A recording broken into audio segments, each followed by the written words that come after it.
ఒకప్పుడు పర్వతాలలో లోతుగా ఉన్న ఒక చిన్న గ్రామంలో మియా అనే యువతి నివసించేది. మియా తన సాహసోపేత స్ఫూర్తికి మరియు గ్రామం చుట్టుపక్కల ఉన్న విశాలమైన అడవులను అన్వేషించడానికి ఆమె ప్రేమకు ప్రసిద్ధి చెందింది.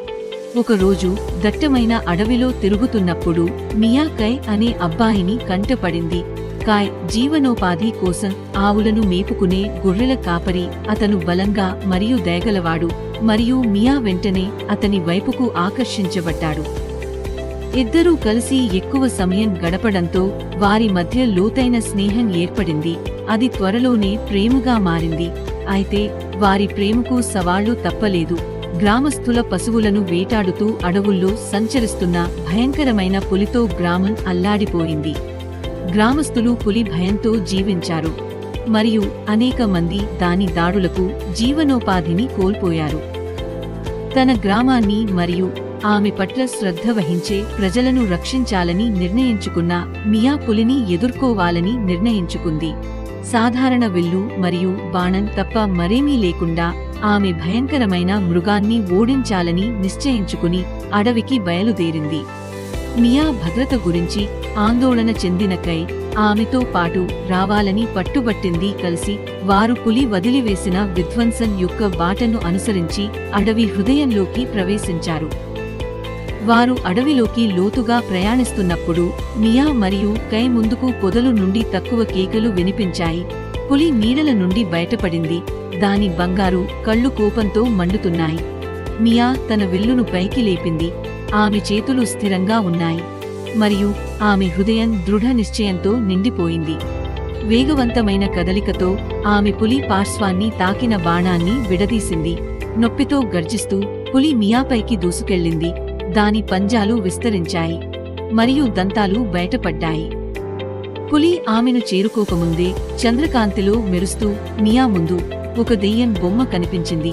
దెయ్యం ఒక చెయ్యి పైకెత్తింది మరియు బలమైన గాలి పులిని దాని పాదాల నుండి పడగొట్టింది.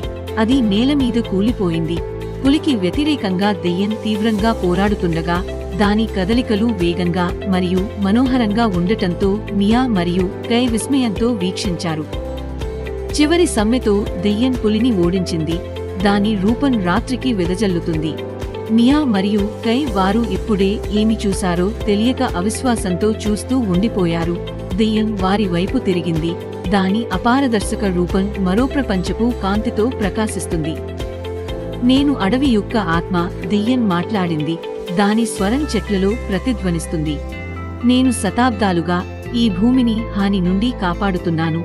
పులి ఒక చీకటి మాయాజాలం, ప్రకృతి సమతుల్యతను నాశనం చేయడానికి ప్రయత్నించిన దుర్మార్గపు శక్తి. మీ ధైర్యం మరియు సంకల్పం కారణంగా గ్రామం మరోసారి సురక్షితంగా ఉంది. మియా మరియు కై కృతజ్ఞతతో వారి హృదయాలు నిండిన అటవీ స్ఫూర్తికి కృతజ్ఞతలు తెలిపారు. వీరంతా ఊరు తిరిగి వీరవిహారం చేయడంతో గ్రామస్తులు సంబరాలు చేసుకున్నారు. ఇంతకాలం తమను పట్టి పీడిస్తున్న పులి భయంతో ఆ గ్రామం మరోసారి అభివృద్ధి చెందింది. సంవత్సరాలు గడిచే కొద్దీ మియా మరియు కై వివాహం చేసుకున్నారు మరియు వారి స్వంత పిల్లలను కలిగి ఉన్నారు. అమ్మాయి, అబ్బాయి, ఆవు, పులి, దెయ్యం కథలను భావి తరాలకు అందజేస్తూ గ్రామంలో తమ కుటుంబాన్ని పోషించారు. మరియు అడవి యొక్క ఆత్మ చాలా కాలం నుండి బయలుదేరినప్పటికీ గాలి యొక్క గుసగుసలు మరియు ఆకుల రస్ట్లలో దాని ఉనికిని ఇప్పటికీ అనుభవించవచ్చు. అందువల్ల గ్రామం శాంతి మరియు సామరస్యంతో జీవించింది. ఒకప్పుడు తమ ఇంటిని తినే బెదిరింపుల నుండి తమను రక్షించిన ధైర్యవంతులకు ఎప్పటికీ కృతజ్ఞతలు. మియా మరియు కై ప్రేమ సహించింది, కష్టాల మంటల్లో కలిసిపోయింది మరియు స్నేహం మరియు ధైర్యం యొక్క బంధాల ద్వారా బలపడింది. మరియు అడవి యొక్క ఆత్మ వాటిని చూస్తూనే ఉంది. దాని శాశ్వతమైన అప్రమత్తత మన చుట్టూ ఉన్న ప్రపంచంలో ఉన్న ప్రేమ, ధైర్యం మరియు మాయాజాలం యొక్క శక్తిని గుర్తు చేస్తుంది.